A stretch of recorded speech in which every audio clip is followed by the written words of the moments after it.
قل أرأيتم إن جعل الله عليكم النهار سرمدا إلى يوم القيامة من إله غير الله يأتيكم بليل تسكنون فيه أفلا تبصرون নবী আপনি বলেন তোমরা যে দিন বেলা এই দিনের বেলা তোমরা কাজ কর্ম করার পর রাতের বেলা যে তোমরা আরাম করার জন্য বাসায় যাও, আমি আল্লাহ যদি এই দিনটাকে কিয়ামত পর্যন্ত দিন রাখতাম, নবী আপনি তাদেরকে জিজ্ঞাসা করেন তো আল্লাহ ছাড়া কেউ কি আছে এই দিনকে রাত বানাবে?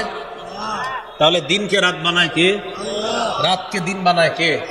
আপনি যে লা ইলাহা ইল্লাল্লাহ বলছেন না, এর মানে রাতের রব আল্লাহ, রাতের ইলাহ আল্লাহ, দিনের ইলাহ আল্লাহ। এটা হলো আল্লাহ, আপনি ছাড়া কোনো ইলাহ নাই।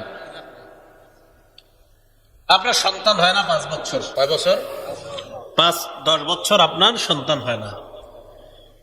এখন আপনি শুক্রবার জুমার নামাজ আদায় করে কোন একজন আল্লাহর ওলির কবরে গেছেন, আল্লাহর ওলির কবরে, তো কবর জিয়ারত করতে গেলেন, মাশাআল্লাহ ভালো কথা।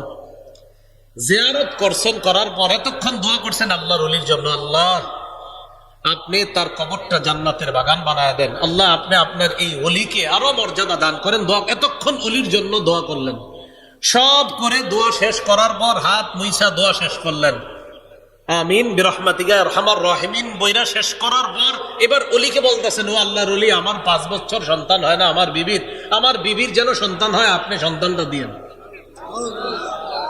ওলির জন্য বলছে কারে? সন্তানের জন্য কারে কয়? কি হলো এটা? সূরা শুরা আয়াত নাম্বার 49-50 আল্লাহ পাক রব্বুল আলামিন বলেন, লিল্লাহি মুলকুস সামাওয়াতি ওয়াল আরদ ইয়াখলুকু মা ইয়াশা ইয়াহাবু লিমান ইয়াশাউ ইনাসা ওয়া ইয়াহাবু লিমান ইয়াশাউ যুকুর।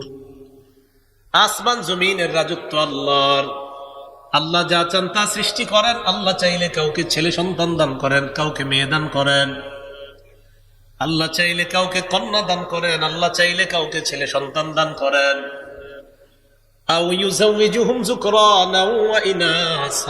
আল্লাহ চাইলে কাউকে ছেলে মেয়ে উভয়টা দান করেন, আছে না এমন?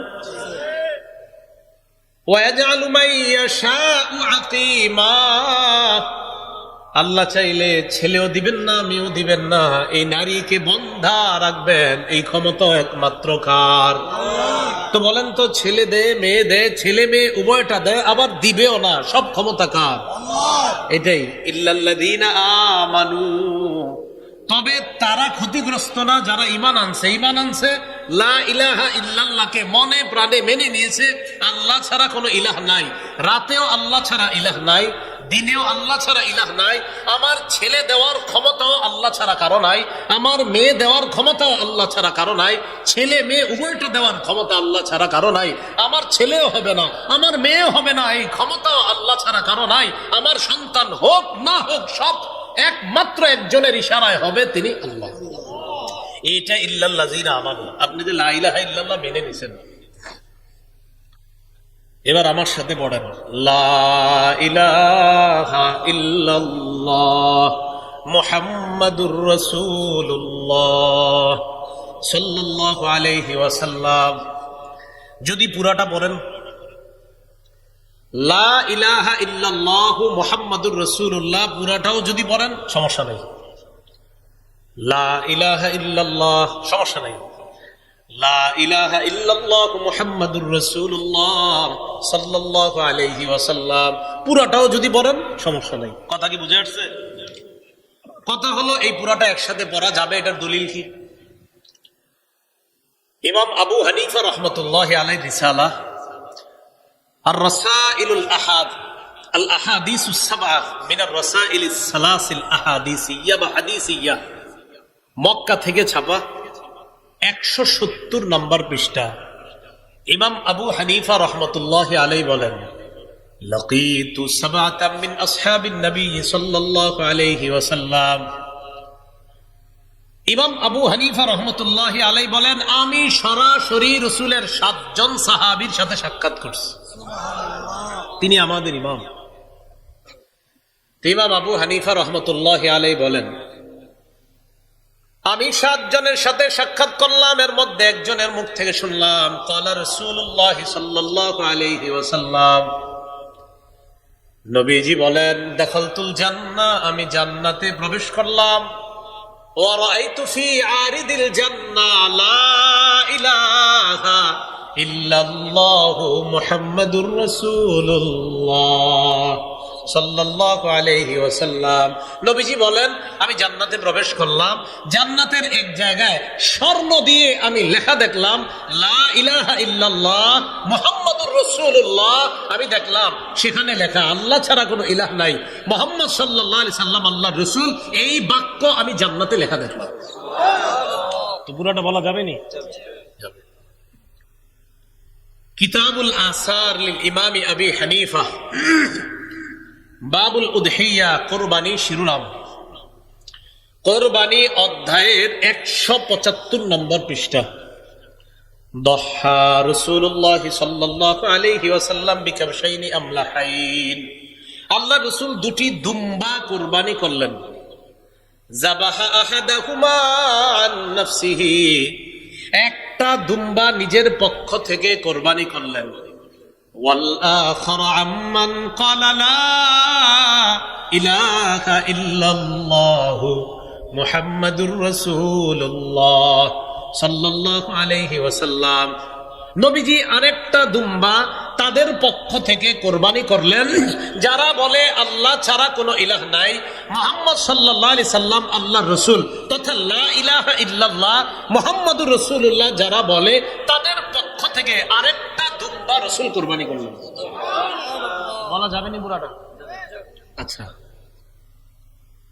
হাদিসের কিতাব নাম আল জামিউস সগীর, 1 নম্বর খণ্ড, 645 নম্বর পৃষ্ঠা। আনাস রাদিয়াল্লাহু তাআলা আনহুর বর্ণনা, তিনি বলেন, ক্বালা রাসূলুল্লাহ সাল্লাল্লাহু আলাইহি ওয়াসাল্লাম, দাখালতুল জান্নাহ ফারাআইতু ফি আরিদাতাইল জান্নাহ সালাসাতা আসতুরিন বিয-যাহাব লা বিমাইজ যাহাব। রাসূলুল্লাহ সাল্লাল্লাহু আলাইহি সাল্লাম বলেন, আমি জান্নাতে প্রবেশ করলাম, জান্নাতের চারপাশে আমি তাকায় 3টা লাইন দেখলাম, 3টা লাইন স্বর্ণ দিয়ে লেখা। রাসূল বলেন, স্বর্ণের পানি দিয়ে লেখা এমন না, এটা হলো স্বর্ণ কালি দিয়ে লেখা এমন না, মানে সোনালী কালার। যেমন আপনাদের এই যে এটা সোনালী কালার, বিভিন্ন অংশ সোনালী কালার দেখা যাচ্ছে, কথার কথা। তো অনেক লেখা দেখবেন সোনালী কালার, রাসূল বলেন না না, সোনালী কালার বা সোনালী রং দিয়ে লেখা এমন না, রাসূল বলেন স্বর্ণ দিয়ে লেখা, অক্ষরগুলা স্বর্ণের। আমি 3টা লাইন দেখলাম, আস-সাতরুল আউয়াল লা ইলাহা ইল্লাল্লাহ মুহাম্মাদুর রাসূলুল্লাহ। প্রথম যে লাইনটা, ওই লাইনের মধ্যে লেখলাম স্বর্ণ দিয়ে লেখা, আমি তাকায় দেখলাম লেখা আছে আল্লাহ ছাড়া কোনো ইলাহ নাই, মুহাম্মদ সাল্লাল্লাহু আলাইহি ওয়াসাল্লাম আল্লাহর রাসূল, সুবহানাল্লাহ। ওয়াস-সাতরুস সানি, দ্বিতীয় লাইনের মধ্যে লেখা দেখলাম মা কদ্দামনা ওয়াজাদনা। দ্বিতীয় লাইনের মধ্যে লেখা, দুনিয়ার মধ্যে যত দান সৎকা করলাম, আমল নামা করলাম, এই দান সৎকার প্রতিদান জান্নাতের মধ্যে পেয়ে গেলাম। এটা দ্বিতীয় লাইনে লেখা। ওয়াস-সাতরুস সালিস, তৃতীয় লাইনের মধ্যে লেখা উম্মাতুম মুজনিবা ওয়া রাব্বুন গফুর। তৃতীয় লাইনের মধ্যে লেখা উম্মত গুনাহ করে আর দয়াময় আল্লাহ মাফ করে দেয়। তাহলে বলেন তো, 3 লাইনের 1 লাইনের মধ্যে কি লেখা? লা ইলাহা ইল্লাল্লাহু মুহাম্মাদুর রাসূলুল্লাহ। এখন কেউ যদি লা ইলাহা ইল্লাল্লাহ পড়ে সমস্যা নাই, কেউ যদি পড়ে লা ইলাহা ইল্লাল্লাহু মুহাম্মাদুর রাসূলুল্লাহ, তাও সমস্যা নাই। কথা কি বুঝে আসছে? তাহলে ঝগড়া না বুঝতে হবে? ঝগড়া করা যাবে না। কিতাবের নাম আল মুস্তাদরাক লিল হাকিম, 3 নম্বর খণ্ড, 121 নম্বর পৃষ্ঠা। রাসূলুল্লাহ সাল্লাল্লাহু আলাইহি সাল্লাম পাহাড়ের পিছনে আত্মগোপন করে আছে। আপনারা জানেন, কাফেরদের অত্যাচারে রাসূল সাল্লাল্লাহু আলাইহি সাল্লাম প্রায় 3 দিনের মতো আত্মগোপন করেছিলেন। তো রাসূলুল্লাহ সাল্লাল্লাহু আলাইহি ওয়াসাল্লাম আত্মগোপন করে আছেন। ইনতালাকা আবু যাররিন ওয়া ইবনু আম্মি আবি যাররিন রাদিয়াল্লাহু তাআলা আনহু। নবীজির সাহাবী আবু যর এবং তার চাচাতো ভাই রাসূলকে তালাশ করার জন্য বের হলেন। ইয়াতুলুবু রাসূলুল্লাহ সাল্লাল্লাহু আলাইহি ওয়াসাল্লাম, আল্লাহ রসুলকে তালাশ করতেছে আবু যর, সাহাবী আবু যর এবং তার চাচাতো ভাই রসুলকে তালাশ করতেছে। কেন? যে নবী নাকি কি এক দাওয়াত দেয়, এই দাওয়াতটা তারাও শুনতে চায়, তারাও তখনও ঈমান আনেননি। এই আবু যর এবং তার চাচাতো ভাই দুইজন আল্লাহ নবীর সামনে গেছে। যাওয়ার পর নবীজিকে বললেন, ইন্না আতাইনাকা লিনাসমা মা তাকুল, আপনি নাকি একটা দাওয়াত দেন, এই দাওয়াত শোনার জন্য আপনার কাছে আসছি, বলেন আপনি কি বলেন? নবীজি বললেন, আমি দাওয়াত দেই আকুলু লা ইলাহা ইল্লাল্লাহু মুহাম্মাদুর রাসূলুল্লাহ সাল্লাল্লাহু আলাইহি ওয়াসাল্লাম, আমি দাওয়াত দেই আল্লাহ ছাড়া কোনো ইলাহ নাই, আর আমি যে মুহাম্মদ আল্লাহর রাসূল, এই কথার দাওয়াত আমি দেই। ফাআমানা বিহি আবু যর ওয়া সাহিবু, এই দাওয়াত পাওয়ার সাথে সাথে আবু যর এবং তার চাচাতো ভাই এই বাক্যের উপর বিশ্বাস করে কালিমা পড়ে মুসলমান হয়ে যায়। তাহলে পুরাটা বলে যাওয়ার দলিল আছে? এই নবী নিজের মুখ দিয়ে বলছে লা ইলাহা ইল্লাল্লাহু মুহাম্মাদুর রাসূলুল্লাহ। বুখারী শরীফের ব্যাখ্যা গ্রন্থ নাম ফাথুল বারী, 17 নম্বর খণ্ড, 232 নম্বর পৃষ্ঠা। আন আব্দুল্লাহ ইবনে আব্বাস রাদিয়াল্লাহু তাআলা আনহুমা قال কানা মাকতুবান আলা রায়াতিহি লা ইলাহা ইল্লাল্লাহু মুহাম্মাদুর রাসূলুল্লাহ। আব্দুল্লাহ ইবনে আব্বাস বলেন, আল্লাহর নবীর পতাকার মধ্যে লেখা ছিল লা ইলাহা ইল্লাল্লাহ মুহাম্মাদুর রাসূলুল্লাহ সাল্লাল্লাহু আলাইহি ওয়াসাল্লাম। নবীর পতাকার মধ্যে লেখা লা ইলাহা ইল্লাল্লাহ মুহাম্মাদুর রাসূলুল্লাহ। এখন বলেন তো, এই যে পুরাটা লেখা, এটা বলা যাবে কিনা? কিতাবের নাম মাজমাউজ জাওয়ায়েদ, হাদিসের কিতাব, 5 নম্বর খণ্ড, 324 নম্বর পৃষ্ঠা। আব্দুল্লাহ ইবনে আব্বাস রাদিয়াল্লাহু তাআলা আনহুমার বর্ণনা, তিনি বলেন, কানাত রায়াত রাসূলিল্লাহি সাল্লাল্লাহু আলাইহি ওয়াসাল্লাম সাউদা ওয়া লিওয়াআন আবিয়াদা। রাসূলুল্লাহ সাল্লাল্লাহু আলাইহি সাল্লামের দুটি পতাকা ছিল, একটা কালো পতাকা, এটা ছিল বড়, আরেকটি সাদা পতাকা, এটা ছিল ছোট। মাকতুবুন আলাইহি লা ইলাহা ইল্লাল্লাহু মুহাম্মাদুর রাসূলুল্লাহ। জিহাদের ময়দানে সাহাবাদের হাতে পতাকা, একটা কালো একটা সাদা, কালোটা বড় সাদাটা ছোট।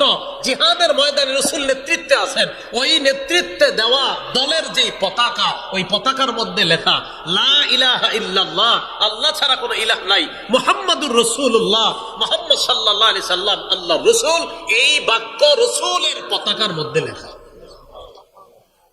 ইল্লাল্লাযীনা আমানু, তবে যারা ঈমান এনেছে তারা ক্ষতিগ্রস্ত না। তাহলে ঈমান আনার অর্থ বুঝে আসছে সবার মোটামুটি? লা ইলাহা ইল্লাল্লাহ মুহাম্মাদুর রাসূলুল্লাহ, এই পুরা বাক্যের বাস্তবায়ন করা, আল্লাহ ছাড়া কোনো ইলাহ নাই, মুহাম্মদ সাল্লাল্লাহু আলাইহি সাল্লাম আল্লাহর রাসূল, রাসূল যেই শরীয়ত রেখে গিয়েছেন, এই শরীয়তের বাস্তবায়ন পৃথিবীর মধ্যে ঘটানো আল্লাহ তৌফিক দান করেন। পরের অংশ, ওয়ামিলুস সালিহাত, যারা নেক কাজ করেছে, যারা কি করেছে? নেক কাজ। ইল্লাল্লাযীনা আমানু, যারা ঈমান এনেছে, ওয়ামিলুস সালিহাত, যারা নেক কাজ করেছে। এখন কথা হলো নেক কাজ কি? ঈমান আনার পর, মনে করেন আপনি একজন বালিগ, ঈমান আনছেন, এই ফজরের নামাজের এখন ঈমান আনছেন। এখন একটা কথার কথা, কোন একজন মুসলমান নতুন মুসলমান হয়েছে, ঈমান আনছে, বলেন তো এশার নামাজের সময় এখনো আছে না গেছে? আছে। ফজরের নামাজের আগে ঈমান আনছে, ফজরের নামাজ হয়ে গেছে, একটু পরে সময় হয়ে গেছে, বাস ঈমান আনছে, তার উপর ফজরের নামাজ ফরজ। ঈমান আনার পর ওয়ামিলুস সালিহাত, নেক কাজ করা। নেক কাজের মধ্যে শ্রেষ্ঠ নেক কাজ ফরজ ইবাদত নামাজ। বলেন কি? ইসলামের দ্বিতীয় ভিত্তি কি? নামাজ। বলেন ইসলামের দ্বিতীয় ভিত্তি কি? এর মধ্যে সবচেয়ে বেশি যে নামাজটা আমরা পড়ি সেটা হলো ফজরের নামাজ। ফজর নামাজ না সবচেয়ে বেশি পড়ি কোনটা এলাকায়? নামাজ ফজরই তো। ও আচ্ছা, মাগরিব, ঠিক আছে, যাও। আমি ভাবছি ফজর। রমজান মাসে ফজরের নামাজে মুসল্লি কম হয়েছে না বেশি হয়েছে? এই এলাকার মসজিদে রমজানে ফজরে মুসল্লি অন্য মাসের চেয়ে বেশি হয়েছে না কম হয়েছে? আজকের ফজর বা আগামীকালকের ফজরে এই এলাকার মুসল্লি গুলাই তো থাকবে, নাকি অন্য কেউ আসবে? তাহলে আজকের ফজরে ওই মুসল্লিরা কোথায় গেল? নাকি রমজানের ফজরে বাঞ্ছারামপুর থেকে কেউ আসছিল? তাহলে এই এলাকার মুসল্লি রমজানে ফজর পড়তে মসজিদে গেছে, তাহলে আজকে ফজরে ওই মুসল্লি গুলা কোথায় ছিল? সূরা বাকারা 238 নম্বর আয়াতে আল্লাহ বলেন, হাফিজু আলাস সালাওয়াতি ওয়াস সালাতিল উসতা, তোমরা নামাজের প্রতি যত্নবান হও, বিশেষ করে মধ্যম নামাজ। নবীজি বলেন, আরাআইতুম লাউ আন্না নাহরান বিবাবি আহাদিকুম ইয়াগতাসিলু ফীহি কুল্লা ইয়াউমিন 5 মাররাত হাল ইয়াবকা মিন দারানিহি শাই। তোমাদের কারো বাড়ির সামনে একটা পুকুর আছে, পাশে কি পুকুর আছে আপনাদের এলাকায়? নবী বলেন, তোমাদের কারো বাড়ির সামনে একটা পুকুর আছে, ওই পুকুরের মধ্যে ওই ব্যক্তি, মনে করেন ওনার বাড়ির সামনে একটা পুকুর, তিনি তার পুকুরে দৈনিক 5 বার গোসল করে। কয়বার? একটা ব্যক্তি যদি তার পুকুরে দৈনিক 5 বার গোসল করে, নবী বলেন হাল ইয়াবকা মিন দারানিহি শাইউন, তার শরীরে কি কোনো নাপাক থাকবে?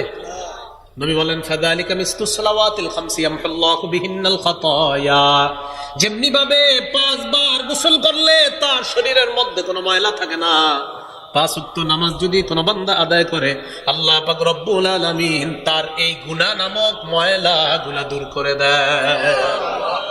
5 ওয়াক্ত নামাজ গুরুত্ব সহকারে আদায় করা, তাহলে তারা ক্ষতিগ্রস্ত না যারা ঈমান আনেছে, ঈমান আনার সাথে সাথে নেক আমল করছে। নেক আমলের মধ্যে শ্রেষ্ঠ নেক আমল ঈমান আনার পরপরই ফরজ ইবাদত নামাজ, এই নামাজের প্রতি গুরুত্ব দেওয়া। আল্লাহ তৌফিক দান করেন, আমিন আমিন। নামাজের মধ্যে গুরুত্ব সবচেয়ে বেশি আমাদের বাংলাদেশি মুসলমানদের জন্য দেওয়া দরকার ফজরের নামাজ। কোন নামাজ? কারণ তুলনামূলক অন্য নামাজের চাইতে ফজরের নামাজে আমাদের মুসল্লি সংখ্যা কম হয়। মুসলিম শরীফের বর্ণনা 1377 নম্বর হাদিস, মাদ্রাসা পাঠ্যপুস্তক অনুসারে, قال رسول الله صلى الله عليه وسلم من صلى العشاء في جماعة فكأنما قام نصف الليل। নবীজি বলেন, কেউ যদি এশার নামাজ জামাতে পড়ে, আজকে এশার নামাজ যারা যারা জামাতে পড়েছেন আপনারা, নবীজি বলেন এশার নামাজ জামাতে বইরা ঘুমায়া গেছে, বাস ঘুমায়া গেলেও আমার ওই উম্মতকে অর্ধেক রাত দাঁড়িয়ে দাঁড়িয়ে ইবাদত করলে যে সওয়াব, আমার উম্মত এশা জামাতে পড়ে ঘুমিয়ে যাওয়ার কারণে দাঁড়িয়ে দাঁড়িয়ে ইবাদত করলে অর্ধেক রাতের ইবাদতে যে সওয়াব পাওয়া যাবে, এই অর্ধ রাত ইবাদতের সওয়াব আল্লাহ তাকে দিয়ে দিবেন। সুবহানাল্লাহ। আপনি কিন্তু ঘুমাই রয়েছেন, এখন আপনি ঘুম থেকে উঠা কোন নামাজ? ফজর। ওমান সাল্লা সুবহা ফি জামাআহ, এশার নামাজ জামাতে আদায় করার পর ঘুমিয়ে গেলেন, ঘুমের পর আপনি অর্ধরাত দাঁড়িয়ে থেকে নামাজ আদায় করার সওয়াব পান, পাওয়ার পর এবার ফজরের নামাজ আপনি আবার জামাতের সাথে পড়লেন। নবীজি বলেন, ফজরের নামাজ তুমি জামাতের সাথে পড়লা, ফাকান্নামা সাল্লা সুবহা ফাকান্নামা সাল্লাল লাইলা কুল্লাহ, আমার উম্মত যদি ফজরের নামাজ জামাতের সাথে আদায় করে, কেমন যেন সারা রাত নামাজ আদায় করলো, এই সওয়াব আল্লাহ তাকে দিয়ে দেয়। এশার নামাজ জামাতে পড়ে ঘুমিয়ে গেলেন, অর্ধেক রাত ইবাদতের সওয়াব। ফজরের নামাজ উইঠা জামাতের সাথে পড়লেন, দেখেন তাকায়া, এ হলো এশা জামাতে পড়লেন, এ হলো ফজর জামাতে পড়লেন, মাঝের সময়টা আপনি ঘুমিয়েছিলেন। নবী বলেন এশা জামাতে পড়লা, অর্ধেক রাত ইবাদতের সওয়াব, উইঠা ফজর জামাতে বললা, সারা রাত নামাজ পড়ার সওয়াব। আপনি কি সারা রাত নামাজ পড়ছেন না ঘুমাইছেন? কিন্তু আপনি সারা রাত নামাজের সওয়াব পাবেন। তিরমিজি শরীফের বর্ণনা 2164 নম্বর হাদিস, 2164 নম্বর হাদিস। এই হাদিসের মধ্যে রাসূলুল্লাহ সাল্লাল্লাহু আলাইহি সাল্লাম বলেন, قال رسول الله صلى الله عليه وسلم من صلى الصبح فهو في ذمة الله। কোন ব্যক্তি যদি ফজরের নামাজ পড়ে, সে আল্লাহর নিয়ন্ত্রণে চলে যায়, আল্লাহর জিম্মায় চলে যায়। ফালা ইউবিআন্নাকুমুল্লাহু বিশাইইম বিজিম্মাতিহি। রাসূলুল্লাহ সাল্লাল্লাহু আলাইহি সাল্লাম বলেন, তোমাদেরকে যেন আল্লাহ কিয়ামতের ময়দানে তার জিম্মার ব্যাপারে কোনো প্রশ্ন না করে। এর মানে কোন বান্দা ফজর পড়লো আর তার উপর তুমি অত্যাচার করলা, তারে গালি দিলা, তো কিয়ামতের মাঠে কিন্তু আল্লাহর সামনে দাঁড়াতে হবে। আল্লাহ বলবে, আরে আমার বান্দা ফজর পড়ছে, তুমি কিভাবে তারে গালি দিলা? ফজর যে পড়ছে তার ব্যাপারে তোমাদেরকে যেন আল্লাহ পাকড়াও না করে কিয়ামতের মাঠে। আবু দাউদ শরীফের বর্ণনা 561 নম্বর হাদিস। قال رسول الله صلى الله عليه وسلم, আল্লাহ নবী বলেন, বাশশিরিল মাশাইনা ফিজ যুলামি ইলাল মাসাজিদ বিন-নূরিত তাম্মি ইয়াউমাল কিয়ামাহ। যারা অন্ধকারে হেঁটে হেঁটে মসজিদে যায়, নবী বলেন তাদেরকে কিয়ামতের ময়দানে পরিপূর্ণ নূরের সুসংবাদ শোনায় দাও। আপনি অন্ধকারে হেঁটে মসজিদে গেলেন, রাসূল বলেন তাকে কিয়ামতের ময়দানে পরিপূর্ণ নূরের সুসংবাদ জানাও। আমার বান্দা দুনিয়াতে অন্ধকারে হেঁটে মসজিদে গেছে, কিয়ামতের ময়দানে আল্লাহ তাকে নূর দান করবেন, এই নূরের সুসংবাদ তাকে জানায় দাও। 28 নম্বর পারা শেষ পৃষ্ঠা সূরা তাহরিমে আল্লাহ বলেন, নূরুহুম ইয়াসআ বাইনা আইদিহিম ওয়া বিআইমানিহিম। কিয়ামতের ময়দানে ঈমানদাররা যখন চলবে, পুরা কমপ্লিট নূরের একটা প্যাকেটের মধ্যে ঈমানদার থাকবে, একদম পুরা চারপাশে নূর, এই নূরের মধ্যে ঈমানদার হাঁটতে থাকবে। মুনাফিকরা বলবে, উনজুরুনা নাক্তাবিস মিন নূরিকুম, ও ঈমানদাররা একটু থামো না, তোমার কাছ থেকে আমরা একটু নূর নেই, আমরা একটু নূর নেই। তাইলারজিউ ওয়ারাআকুম, বলা হবে যাও পিছনে যাও, এখানে থাকো না, যাও এখান থেকে যাও। তাহলে ঈমানদাররা নূরের মধ্যে থাকবে, বেঈমানরা তাদের থেকে নূর নিতে চাইবে।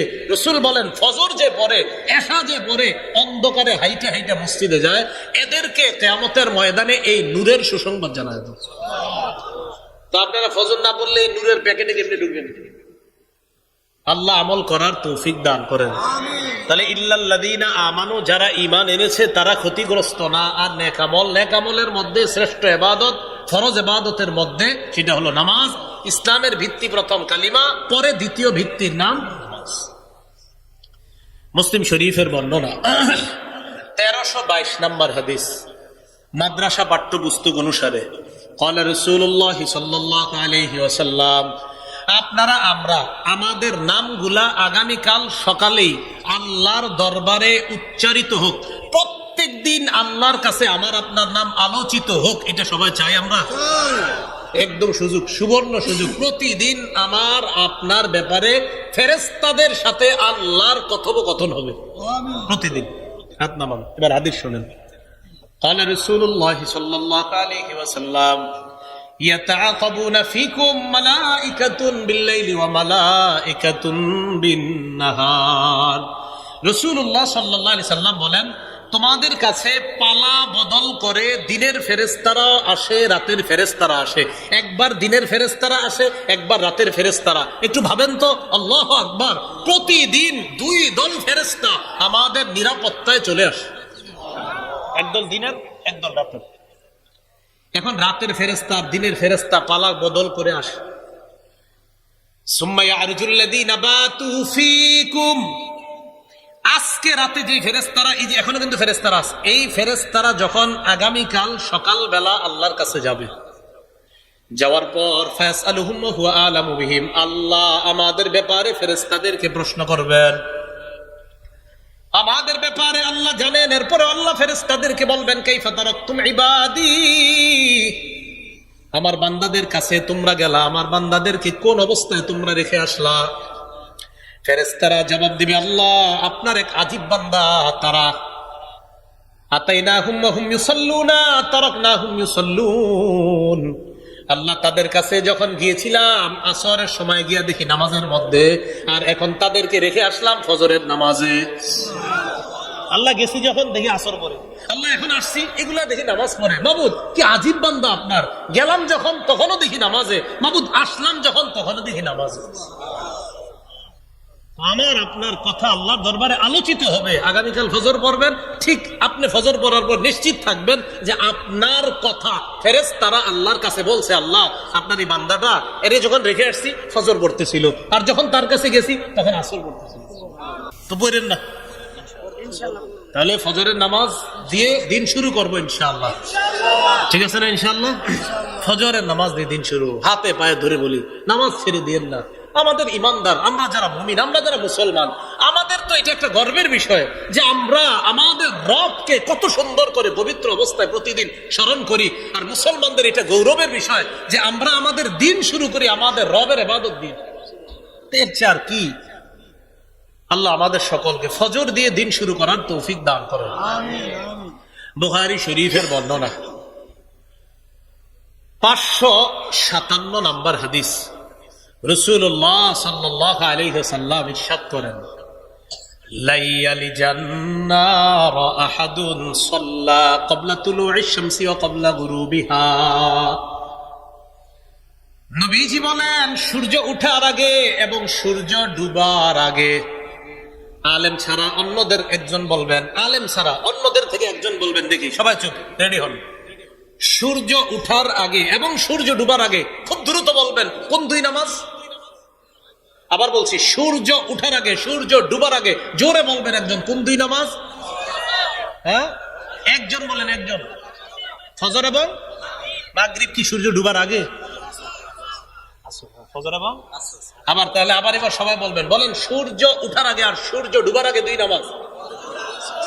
ফজর আর সূর্য উঠার আগে ফজর, সূর্য ডুবার আগে আসর। নবী বলেন সূর্য উঠার আগে আর সূর্য ডুবার আগে তথা ফজর এবং আসরের নামাজ যারা পড়বে লাইয়ালি জান্নার, সে কিছুতেই জাহান্নামে প্রবেশ করবে না। মানে অন্যগুলো ছেড়ে দিবেন। এই দুই নামাজ মানুষ অলসতা বেশি করে, তাই রাসূল এই দুই নামাজের গুরুত্ব দিয়েছেন। তাহলে ফজরের নামাজ দিয়ে আপনার দিন শুরু করা। আর মনে রাখবেন, আপনাদের এলাকার যে ব্যক্তি ফজর পড়ে ফেলছে, আপনি খোঁজ নিয়ে দেখবেন যাদের নিয়মিত ফজর পড়ার অভ্যাস, আল্লাহর রহমতে তারা বাকি চার ওয়াক্ত তাদের জন্য কষ্টই হয় না, ঠিক না? রাসূলুল্লাহ সাল্লাল্লাহু আলাইহি সাল্লাম, সহিহ বুখারীর বর্ণনা, ক্বালা রাসূলুল্লাহ সাল্লাল্লাহু আলাইহি ওয়াসাল্লাম মান সাল্লাল বারদাইন দাখালাল জান্নাহ। আল্লাহ নবী বলেন দুই শীতল নামাজ যে পড়ে, একটা হলো ফজরের নামাজ, আরেকটা আসরের নামাজ। দুই শীতল নামাজ মানে ফজরের সময় আবহাওয়াটা একটু ঠান্ডা থাকে, আসরের সময় আবহাওয়া ঠান্ডা থাকে। নবী বলেন এই দুই শীতল নামাজ যে পড়ে দাখালাল জান্নাহ, সে জান্নাতে প্রবেশ করবে। এর মানে আমার কোন উম্মত যদি এই দুই ওয়াক্ত পড়তে পারে, অন্যগুলো এমনি পড়বে।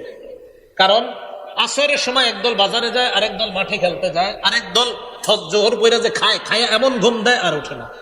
আর ফজরের সময় অলসতার কথা আর কি বলবো। তো এই দুই নামাজ যদি কেউ পড়তে পারে তো নিশ্চিত থাকবেন অন্যগুলা ইনশাল্লাহ পড়তে পারবে।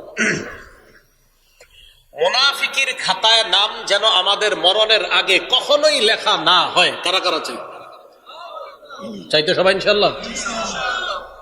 قال رسول الله صلى الله عليه وسلم ليس شيء أثقل على المنافقين ليس صلاة أثقل على المنافقين من صلاة الفجر وصلاة العشاء। নবীজি বলেন মুনাফিকদের কাছে দুইটা নামাজ সবচাইতে কষ্টকর, দুইটা নামাজ সবচাইতে ভারী। বলেন মুনাফিকদের কাছে কয়টা নামাজ সবচাইতে ভারী? আচ্ছা, মুনাফিক কেন বলছে? মানে ইমানদারদের মাঝে একদল দাবি করে ইমানদার, একদল দাবি করে ইমানদার, কিন্তু কাজে করবে আসলে ইমানদার না। তো ইমানদারদের মধ্যে কেউ যদি এমন হয় যে ফজর থুর ভাল লাগে না, কিল্লেগা হুজুর আজানটা দেয়, আর যদি এশার নামাজের সময় থুর কি দরকার, নবী বলেন ফজর আর এশার নামাজ মুনাফিকদের কাছে সবচেয়ে ভারী নামাজ। তাহলে বলেন তো কয় দুই নামাজ মুনাফিকদের কাছে সবচেয়ে ভারী? ফজর আর এশা। নবী বলেন লাউ ইয়ালামুনা মা ফীহিমা, মানুষ যদি জানতো ফজর নামাজ আর এশার নামাজের কি উপকার, লাতাউহুমা ওয়ালাউ হাবওয়া, মানুষ গড়াগড়ি করে হলেও, হামাগুড়ি দিয়ে হলেও, প্যারালাইজ হয়ে যাওয়ার পর দৌড়ায়া দৌড়ায়া না পারে, হেঁটে হেঁটে না পারে, ওই লোকটা গড়াগড়ি করে মাটির মধ্যে গড়াগড়ি করে হলেও ফজর আর এশার নামাজ মসজিদে গিয়ে আদায় করতো যদি ফজিলত জানতো। ফজর আর এশার নামাজের কি ফায়দা মানুষ যদি জানতো, গড়ায়া গড়ায়া হলেও মসজিদে গিয়ে ফজর আর এশার নামাজ আদায় করতো। তাহলে মুনাফিকদের কাছে কয় নামাজ ভারী? ফজর আর এশা। আল্লাহ আমগো নাম যেন মুনাফিকদের খাতায় না লেখে। ফজর, এশা আর আসর, তিন নামাজের খুব গুরুত্ব পেয়ে গেলাম। এই নামাজগুলো সহ বাকিগুলো তো এমনি সহজ আমাদের জন্য, আল্লাহ আদায় করার তৌফিক দান করেন। উমরা আর হজের সওয়াব প্রতিদিন চান কারা কারা? টাকা নাই কিন্তু উমরা হজের সওয়াব ডেলি পাইবেন, একদম সত্যি, কালকে সকালেও পাইবেন যদি চান। রাসূলুল্লাহ সাল্লাল্লাহু আলাইহি সাল্লাম বলেন মান সাল্লাল গাদাতা ফি জামাআ, কোন ব্যক্তি ফজরের নামাজ পড়ছে জামাতের সাথে, সুম্মা কাদা ইয়াজকুরুল্লাহ হাত্তা তাতলুআ শামস, নামাজ পড়ার পর বসে বসে জিকির করতেছে, কথার কথা আপনার সুবহানাল্লাহ, আলহামদুলিল্লাহ, লা ইলাহা ইল্লাল্লাহ, আল্লাহু আকবার, জিকির করতে করতে সূর্য উঠে গেছে। ফজর পড়ছে, পড়ার পর জিকির করতেছে, জিকির করতে করতে সূর্য উঠছে। সূর্য ওঠার পর হারাম সময় চলে যাওয়ার পর সুম্মা সাল্লা রাকাতাইন, এরপর 2 রাকাত নামাজ আদায় করে। আবার বলছি, ফজর বললেন, সূর্য ওঠা পর্যন্ত আপনার যা মন চায়, কোরআন পড়তে মন চায় পড়েন, জিকির করতে মন চায় করেন, তালিমে বসতে মন চায় বসেন। তো আপনি বসে আছেন, সুবহানাল্লাহ আলহামদুলিল্লাহ, মানে দুনিয়াবি কোনো কাজে আপনি নাই। আপনি ফজর নামাজ পড়ার পর দুনিয়াবি কোনো কাজ না করে হয়তো তেলাওয়াতে আছেন, না হয় কেউ ভালো কথা বলতেছে এটা শুনতেছেন, না হয় তালিম হইতেছে বসে বসে শুনতেছেন। এইগুলা করার পর সূর্য উঠে গেছে। সূর্য উঠার পর যে হারাম সময় আছে আপনার, এই হারাম সময় চলে যাওয়ার পর আপনি 2 রাকাত নামাজ পড়লেন। রাসূল বলেন কানাত লাহু কাজিরি হাজ্জাতিন ওয়া উমরা, আল্লাহ তাকে একটা হজ একটা উমরার সওয়াব দান করেন। সুবহানাল্লাহ। তিনি ডেলি করার সুযোগ আছে না, করে না, উনি তো ব্যাগ নিয়ে চলে যান, একটু পরে যান, একটু সময় দেন। বিবিরে বলেন নাস্তা নাস্তা সব রেডি রাখবা, আবার বিবির উপর জুলুম করে না। রেডি রাখবা মানে কি, তুমি ফজর পড়বা, ফজরের পর তেলাওয়াত করবা, এরপর নাস্তা বানাই তো রেডি রাখবা। আমি মসজিদ থেকে আইসা, যদি অফিস তাড়াতাড়ি হয় তো আমি আইসাই একটা ব্যাগে দিয়ে দিবা, বাড়ি নিয়ে চলে যাবো, গাড়িতে বসে বসে খেয়ে বলবো কেন আমার ইবাদতটা যেন না ছুটে। যদি পারেন আর কি চেষ্টা করবেন, আল্লাহ তৌফিক দান করেন। তাহলে হজ উমরার সওয়াব, এই ফজিলত অর্জন করার সুবর্ণ সুযোগ, ঠিক না? আল্লাহ আমাদেরকে আমল করার তৌফিক দান করেন। তো বলছিলাম ফজরের নামাজটা আমরা গুরুত্ব দিব, ফজরের নামাজ দিয়ে আমাদের দিন শুরু করব।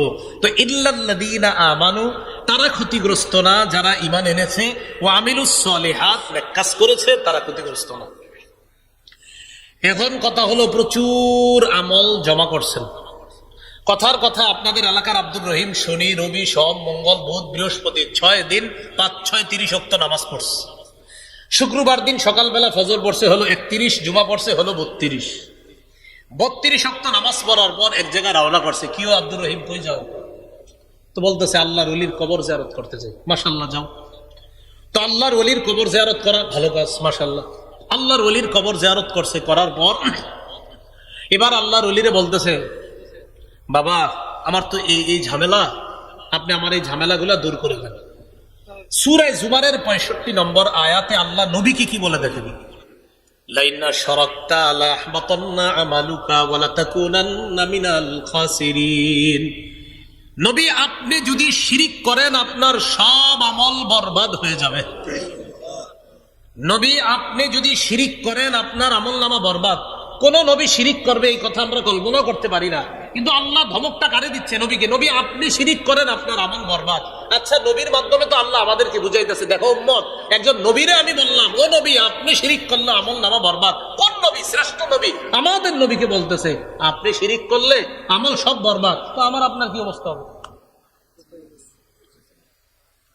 তো আমল করলেন 32 ওয়াক্ত নামাজ পড়ে, এমন এক কাজ করলেন সব শেষ হয়ে গেল।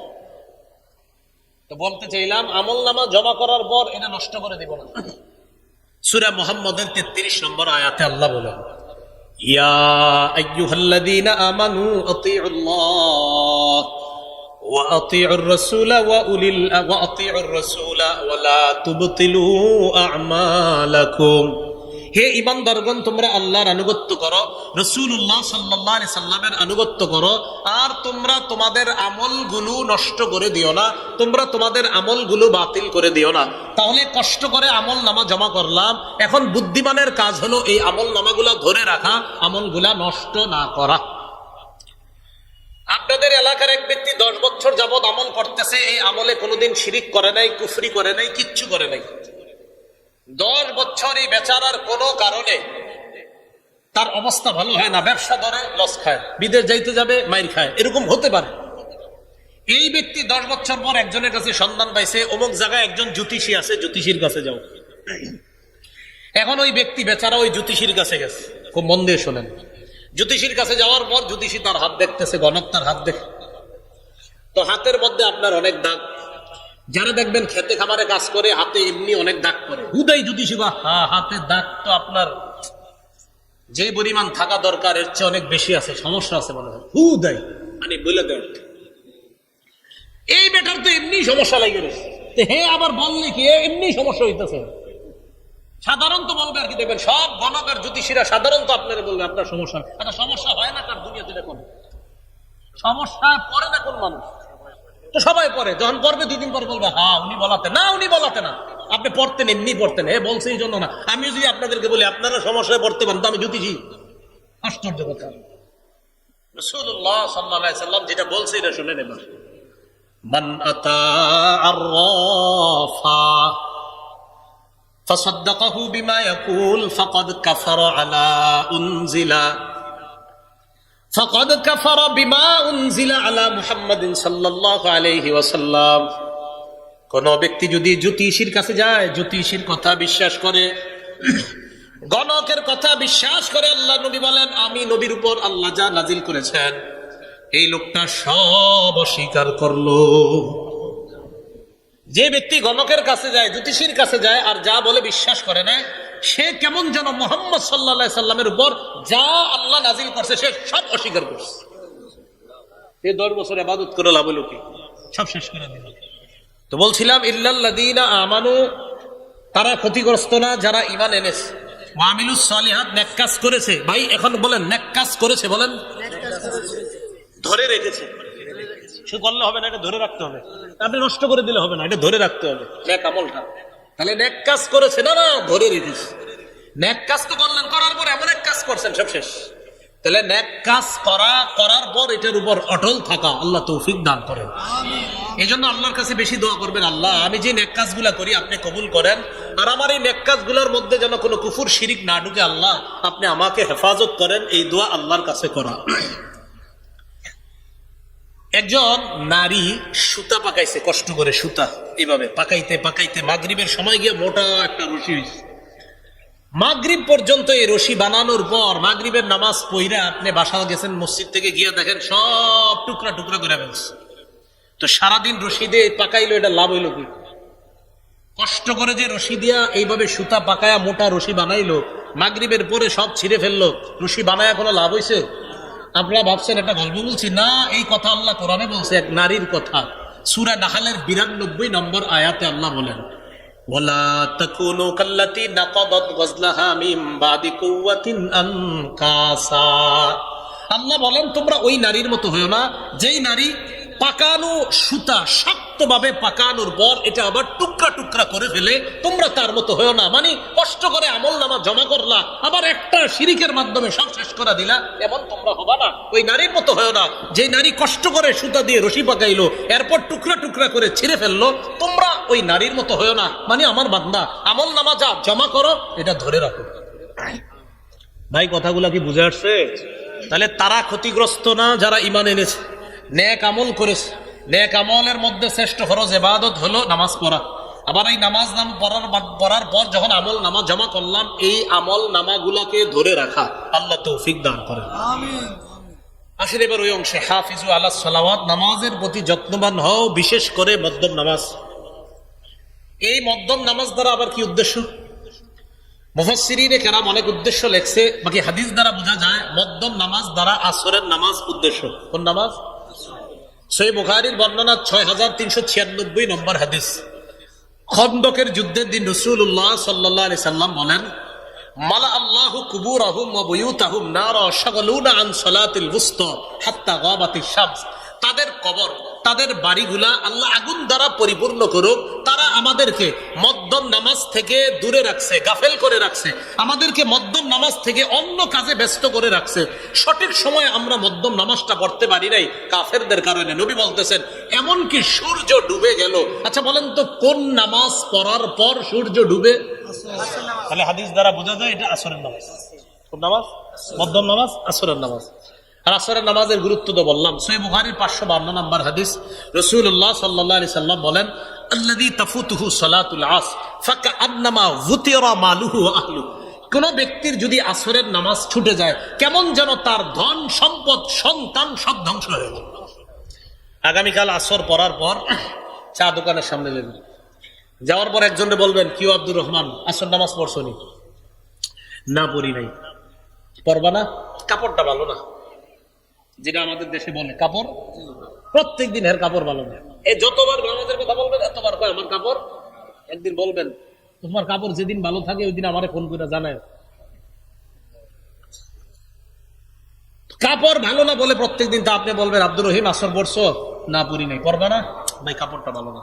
আপনি বলবেন সন্তান কয়জন? বলবে 5 জন। সম্পদ আছে? বলবে 20 বিঘা। আপনি বলবেন না তোমার 20 বিঘা নাই তো, সন্তান 5 জনও নাই। কি নাই মানে? তোমার সন্তানগুলা সমস্যা হয়ে গেছে এক জায়গায়, আর তোমার 20 বিঘা জমিনের উপরে একটা সমস্যা হয়েছে। আরে কি করতে, এই যে 20 বিঘা জমিন পুরো আমার সন্তান তো 3জন ঢাকা ইউনিভার্সিটি বিভিন্ন জায়গায়, আর 2জন অমুক জায়গায় আছে, মানে সন্তানে কি সমস্যা হয়েছে বলো, টেনশনে পড়ে গেছে।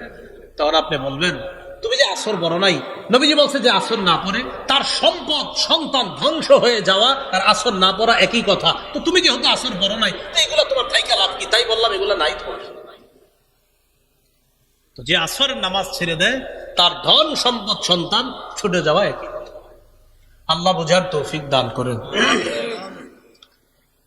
পরিবারকে নামাজের কথা বলবেন, দোকানদার যারা তাদেরকে নামাজের কথা দাওয়াত দেন, দোকানদারকে বলেন ভাই নামাজের সময় শাটারটা লাগায় মসজিদে যাও। আল্লাহ বলেন ওয়ামুর আহলাকা বিসসালাত, নবী আপনি আপনার পরিবারকে নামাজের কথা বলেন। দেখেন একটু পরে আল্লাহ বলতেছে লা নাসআলুকা রিজকা, নবী আপনি বলে দেন আমি আল্লাহ তোমাদের কাছে রিজিক চাই না। আচ্ছা নামাজের সাথে রিজিকের কি সম্পর্ক, খুব মন দিয়ে বুঝেন কথাটা। নামাজের কথা আল্লাহ বললেন, পরে রিজিকের কথা, মানে কি নামাজ আর রিজিকের সম্পর্কটা কোথায়? 5 জন কাস্টমার আসছে, দোকানদার এই দিক দিয়ে শাটার লাগাবে কিনা, ওই দিক দিয়ে একামত, দেখেন একামত কাস্টমার দোকান, একামত কাস্টমার দোকান, একামত চলছে, দোকানদারের সামনে 3 জন কাস্টমার, এবার দোকানে শাটার লাগাবে কিনা চিন্তিত, যে নামাজে যাবো না কাস্টমার ছাড়বো, নামাজে যাবো না কাস্টমার ছাড়বো। আল্লাহ কয় বান্দা নামাজে যাও, আমি তোমার থেকে রিজিক চাই না। নাহনু নারযুকুকা, আরে দোকানে শাটার লাগাও, আমি তো রিজিক দেই, রিজিক তো আমি দেই, তুমি শাটার লাগাও, যাও নামাজে যাও। তুমি মাস শেষে হিসাব করো, যে শাটার লাগায় নামাজে যায় নাই আর তুমি নামাজে গিয়েছো, হিসাব মিলায় এদিক সেদিক দেখো তুমি এগিয়ে আছো।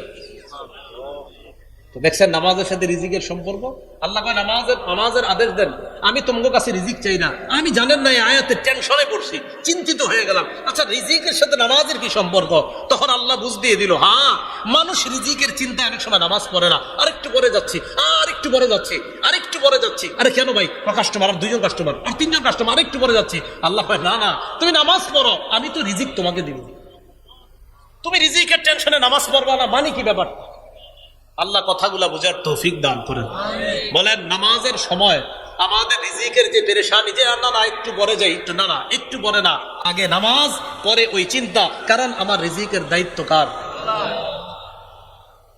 এই জন্য মনে রাখবেন, বৈধ পন্থায় হালাল রিজিক তালাশ করা, অবৈধ পন্থায় হালাল রিজিক তালাশ না করা। বৈধ পন্থায় হালাল রিজিক তালাশ করা, হালাল রিজিক তালাশ করা মানে আমি একজন মুসলমান, নামাজের সময় বাস নামাজ করি, ব্যবসার সময় বাস ব্যবসা করি, খালাস, আমার নামাজের সময় হয়েছে শাটার লাগাইয়া দিছি। আপনি মদিনায় যান, নামাজের সময় হবে, বাস যত কাস্টমারই থাকুক কোনো কাজ হবে না। এটা অনেক আগের কথা, 1999 যখন আমি বাচ্চা মানুষ, তখন আমি দেখছি নামাজের আজান হয়েছে, শাটার লাগছে, কে আছে, কতজন দোকানে আছে জানা নাই, সব যাও নামাজে যাও। তাহলে ইল্লাল্লাযীনা আমানু, যারা ঈমান এনেছে তারা ক্ষতিগ্রস্ত না। ওয়া আমিলুস সলিহাত, যারা নেক কাজ করেছে। নেক কাজের মধ্যে শ্রেষ্ঠ ফরজ ইবাদত কোনটা? নামাজ। নামাজ প্রতি যত্নবান হইতে আল্লাহ বললেন, বিশেষ করে মধ্যম নামাজ। সহিহ বুখারীর 553 নম্বর হাদিস, রাসূল বলেন মান তারাকা সালাতাল আসরি, যে ব্যক্তি আসরের নামাজ ছেড়ে দেয়, ফাকাদ হাবিতা আমালু, তার আমল নামা যেন বরবাদ হয়ে গেল। কারণ সাধারণত মানুষ আসরের সময় একদল বাজারে থাকে, একদল ব্যবসা বাণিজ্য নিয়ে ব্যস্ত থাকে, একদল খেলাধুলায় ব্যস্ত থাকে, এই জন্য অনেকে অলসতা করে, ফজরের নামাজের সময় ঘুমায়া থাকে। তাই ফজর, আসর আর এশার গুরুত্ব হাদিসে খুব বেশি আসছে। এই 3 নামাজ যারা সহজে পড়তে পারবে, অন্য 2 ওয়াক্ত ইনশাআল্লাহ খুব সহজে মানুষ পড়তে পারবে। মাগরিবের নামাজ এমনি মুসল্লি বেশি হয় আমাদের সমাজে, মানুষ যায়। তা আল্লাহ আমাদের সকলকে নামাজের প্রতি যত্নবান হওয়ার তৌফিক দান করেন। আসেন, সময়ের শপথ, নিশ্চয়ই সব মানুষ ক্ষতিগ্রস্ত তারা না যারা ঈমান এনেছে, যারা নেক কাজ করেছে, আর ওয়াতাওয়াসাউ বিল হক, যারা একে অপরকে সত্যের ওসিয়ত করেছে, হকের ওসিয়ত করেছে। আমার সাথে বলেন, বলেন হকের উপর অটল থাকতে হলে ধৈর্যের প্রয়োজন। আল্লাহ শেষে বলে ওয়াতাওয়াসাউ বিস, যারা একে অপরকে সত্যের ওসিয়ত করে, হকের ওসিয়ত করে, আর ধৈর্যের ওসিয়ত করে। কেন? হকের উপর থাকতে হলে ধৈর্যের প্রয়োজন হয়, তাই তারা ক্ষতিগ্রস্ত না যারা ঈমান এনেছে, নেক কাজ করেছে, হকের ওসিয়ত করেছে, ধৈর্যের ব্যাপারে একে অপরকে ওসিয়ত করেছে, তারা ক্ষতিগ্রস্ত না। আল্লাহ আমাদের সকলকে ক্ষতিগ্রস্ত যারা, তাদের থেকে হেফাজত করে, যারা সফলকাম ঈমানদার তাদের দলভুক্ত হওয়ার তৌফিক দান করেন। সূরা আসরের এই শিক্ষা যেন আমরা সমাজে, রাষ্ট্রে, সর্বত্র, সব জায়গায়, ঘরে বাহিরে ব্যক্তি জীবনে, পারিবারিক জীবনে, সামাজিক জীবনে, রাষ্ট্র জীবনে, অর্থনৈতিক জীবনে, আন্তর্জাতিক জীবনে যেন আমরা বাস্তবায়ন করতে পারি। আল্লাহ তৌফিক দান করেন। খুব একটু সর্বশেষ, ব্যক্তি জীবন, পারিবারিক জীবন, সামাজিক জীবন, অর্থনৈতিক জীবন, রাষ্ট্রীয় জীবন, আন্তর্জাতিক জীবন, 6 জীবন। প্রথমত পারিবারিক জীবনে নামাজ কায়েম করবেন। 2 সামাজিক জীবন, আপনার সমাজে মানুষকে নামাজের দাওয়াত দিবেন। 3 রাষ্ট্রীয় জীবন, রাষ্ট্রের মানুষকে নামাজের দাওয়াত দিবেন। 4 আন্তর্জাতিক জীবন, এই আন্তর্জাতিক জীবনেও মানুষকে আপনি নামাজের দাওয়াত দিবেন। তো এই নামাজের দাওয়াতটা নিজে তো নামাজ পড়বেন, 2 নাম্বার পরিবারকে নামাজ পড়াবেন, 3 নাম্বার সমাজকে নামাজ পড়াবেন, 4 নাম্বার রাষ্ট্রের মানুষগুলোকে নামাজ পড়াবেন, 5 নাম্বার আপনি নামাজের দাওয়াত সারা পৃথিবীর মধ্যে দিবেন, সারা পৃথিবীর মধ্যে।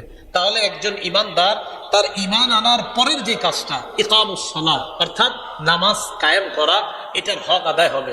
আল্লাহ পাক রব্বুল আলামিন আমাদের সকলকে ইমানের গুরুত্ব, ইমানের চাওয়া, ইমানের চাহিদা যেন আমরা বুঝতে পারি, আল্লাহ তৌফিক দান করেন। আমিন। ওয়া আখিরু দাওয়ানা আলহামদুলিল্লাহি রাব্বিল আলামিন।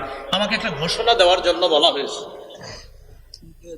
ঘোষণাটা হলো, আমি মাহফিলে প্রশ্ন উত্তর দেই না। হ্যাঁ, ঘোষণাটা হলো, আমরা এর একটা ভিডিও আছে দেখবেন, মাহফিলে যে প্রশ্ন উত্তর দেই না, ওই ভিডিওতে আবার দলিল দিছি কেন দেই না। আমাকে একটা ওই ঘোষণা দিতে বলা হয়েছে, ওই আমার বয়ানগুলা সংকলন করা হয়েছে, তো যেই প্রকাশনী ছেপেছে তাদের থেকে তারা কিতাব এনেছে। তো আপনাদের কারো যদি লাগে, প্রয়োজন হয়, আমি যেই পদ্ধতিতে বয়ান করি ঠিক ওই পদ্ধতিতেই কিতাবে ওভাবে উল্লেখ করা আছে। আপনাদের আলেম ওলামা সহ ইমাম খতিব ওয়াইজ বক্তা এবং সাধারণ জনগণ যারা, সবার জন্য, এমন কোনো কিছু ওখানে আনা হয় না যেটা মানুষ বুঝবে না। সাধারণ জনগণ যারা, আপনারা বুঝবেন, এবং যদি চান যে আপনি হাদিস মুখস্থ করবেন এটাও পারবেন আপনি ওখান থেকে। তো এখানে প্রথম খণ্ডটা নাই, দ্বিতীয় আর তৃতীয় খণ্ড তারা এনেছে। দ্বিতীয় খণ্ড হালাল হারাম সম্পর্কে এবং সুদ সম্পর্কে,